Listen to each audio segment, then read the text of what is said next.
Greetings, friends of the universe.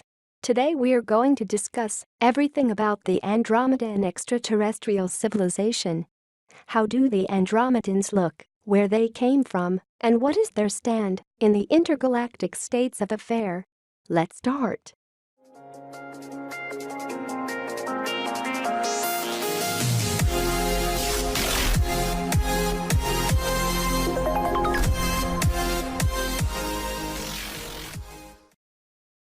The Andromedans are extraterrestrials who are called this way because of their origin from the Andromeda galaxy.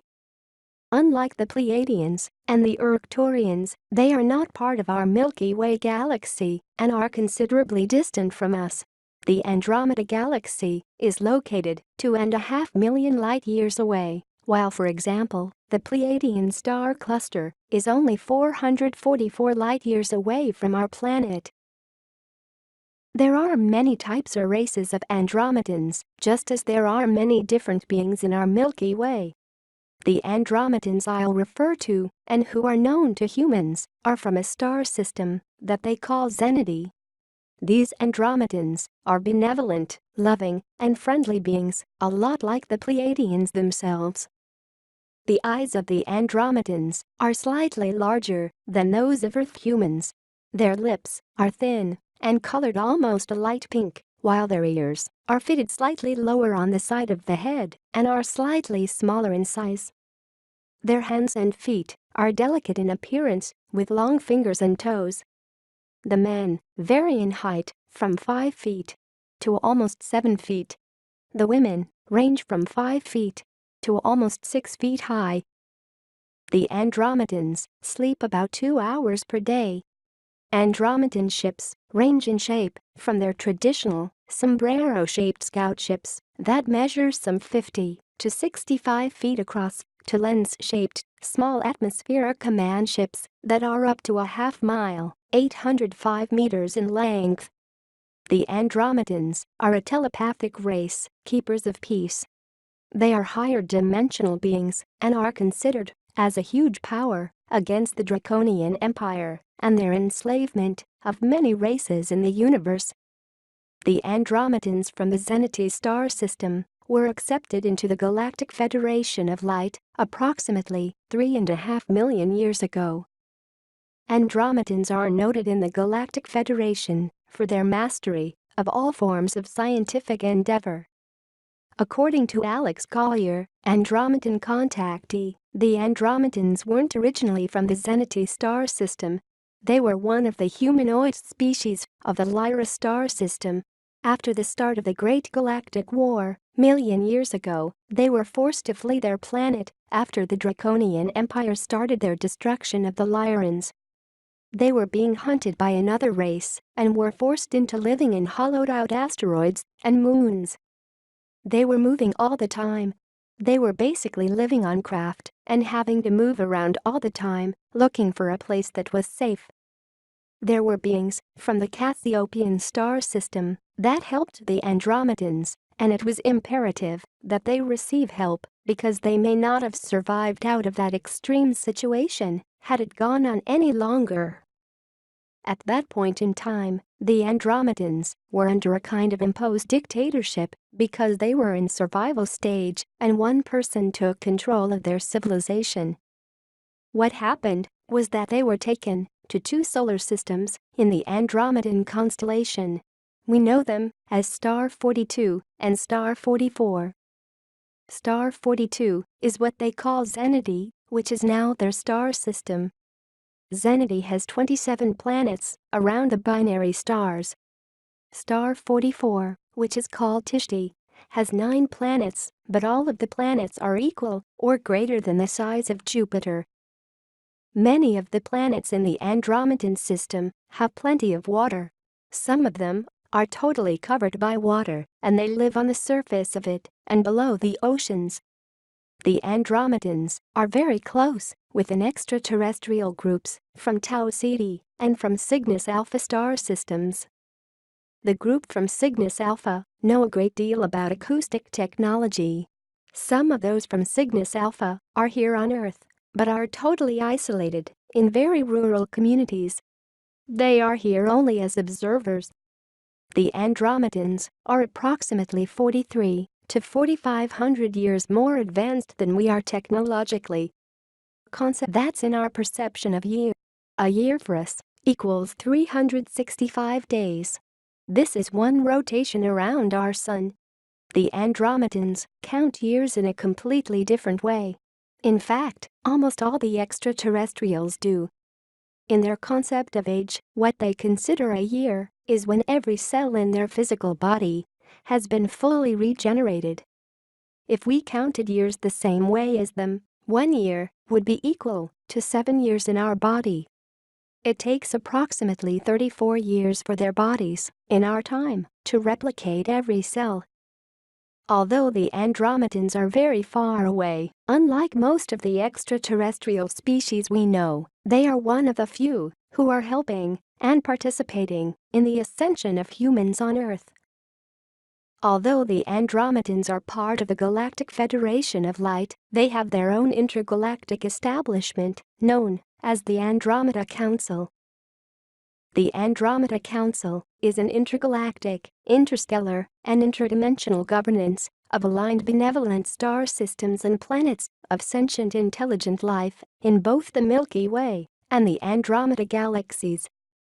They're dealing with all known variety of renegade reptilians and gray aliens causing problems on Earth. The Andromeda Council managed to remove their operational bases established for years on Mars and the Moon.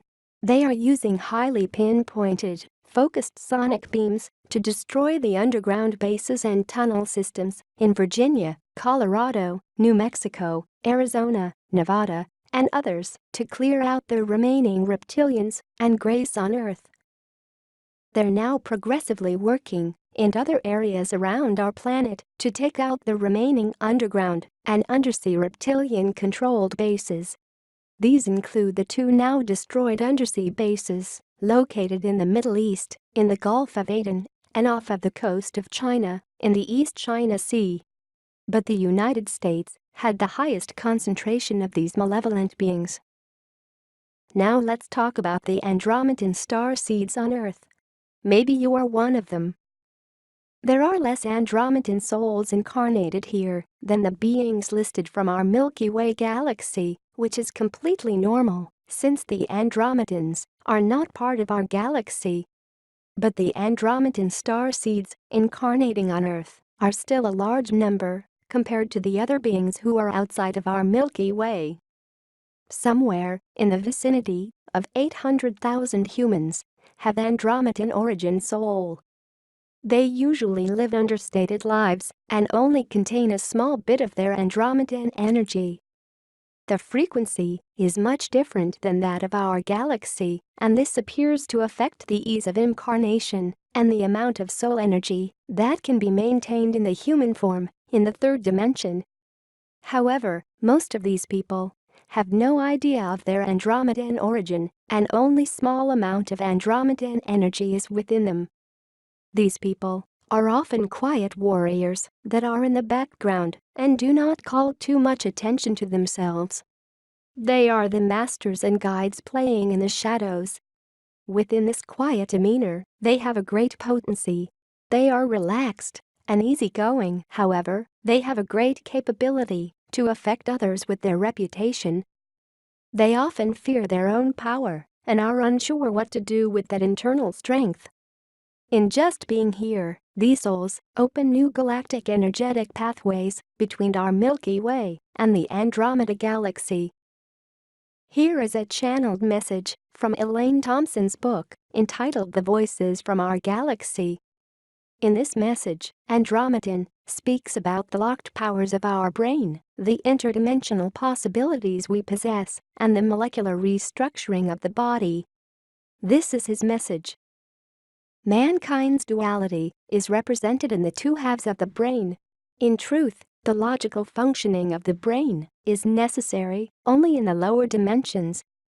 What seems logical is what appears in the reality in front of you. The reality that you have created. It is logical that one brick sits on top of the next brick.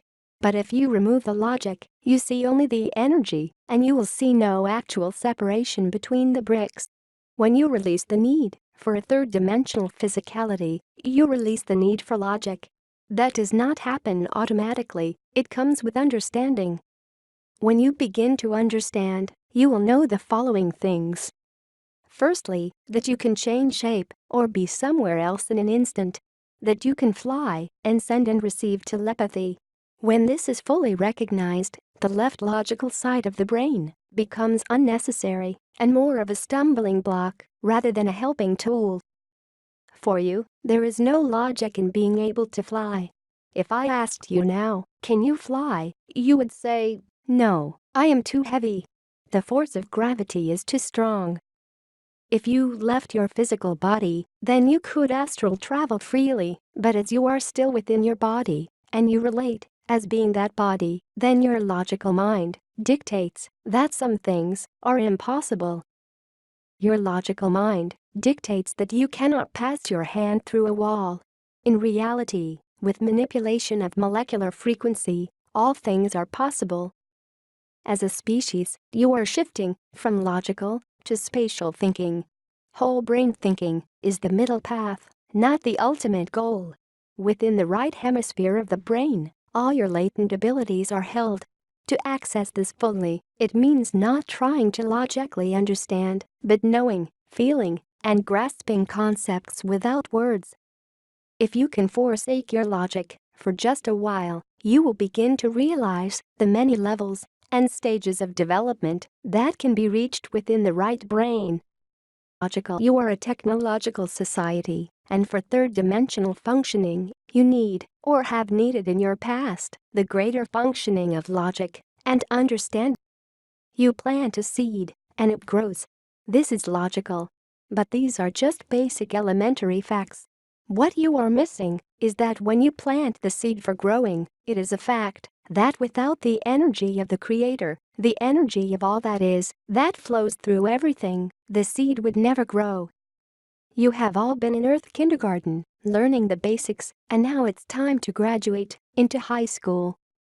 You have the ability to change from one thing to another, to change your cellular structure, your energy body.